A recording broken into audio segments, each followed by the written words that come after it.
রাজশাহীর বাগমারা উপজেলায় ব্যাটারি চালিত অটোভ্যান চুরির অভিযোগে তরুণকে খুঁটির সঙ্গে বেঁধে নির্যাতন করা হয়েছে। ওই সময় আশপাশ থেকে আরো কয়েকজন এসে কিল ঘুষি মারেন। নির্যাতন সইতে না পেরে কাঁদছিলেন ওই তরুণ। এমন দৃশ্য ভিডিও ধারণে ব্যস্ত ছিলেন কয়েকজন।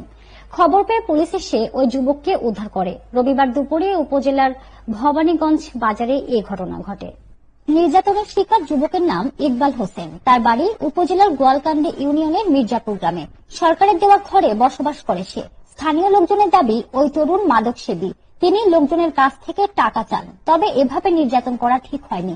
গোয়ালকান্দি ইউনিয়ন পরিষদের ভারপ্রাপ্ত চেয়ারম্যান বকুল সর্দার বলেন, ইকবাল হোসেন মাদকাসক্ত। এর আগেও তার বিরুদ্ধে চুরির অভিযোগ পেয়েছিলেন। তবে অটোভ্যান চুরি এবং তাকে পিটুনির বিষয়টি তিনি জানেন না। প্রত্যক্ষদর্শীরা জানান, বেলা 1টার দিকে ইকবাল হোসেন নামের এক তরুণ হেঁটে উপজেলা ভূমি অফিসের দিকে যাচ্ছিলেন। উপজেলার দাসপাড়া গ্রামের এক ব্যক্তি তার হারিয়ে যাওয়া অটোভ্যান চুরির অভিযোগে ইকবালকে আটক করেন। ভবানীগঞ্জ বাজারে নিয়ে তাকে একটি মিষ্টির দোকানে আটকে রেখে মারধর করে স্বীকারোক্তি নেওয়ার চেষ্টা করা হয়। এ সময় বাজারের লোকজন সেখানে ভিড় করে তারাও মারধরে অংশ নেন। বাজারে 30 মিনিট ধরে পিটুনির পর ভিড় এড়াতে ইকবালকে বাজারের আলুহাটায় উন্মুক্ত স্থানে নিয়ে আসেন বিক্ষুব্ধ লোকজন। এ ঘটনার একটি ভিডিও ফেসবুকে ছড়িয়ে পড়েছে। ভিডিওতে দেখা যায়, স্ট্রিট লাইটের একটি খুঁটির সঙ্গে রশি দিয়ে বেঁধে ওই তরুণকে লাঠি দিয়ে পেটানো হচ্ছে। কিভাবে অটোভ্যানটি চুরি করা হয়েছে তার স্বীকারোক্তি নেওয়ার চেষ্টা করা হচ্ছে। পরে পুলিশের একটি দল এসে বেলা 3টার দিকে ওই তরুণকে উদ্ধার করে।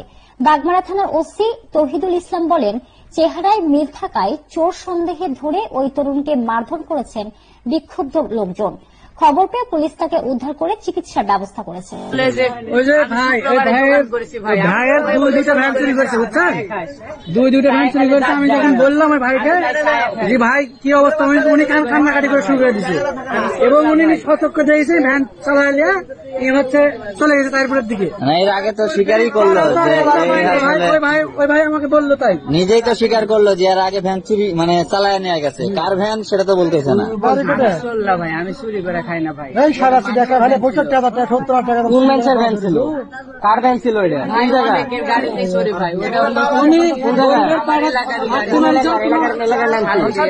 সাধুর এলাকায় কে ভ্যান দিছে?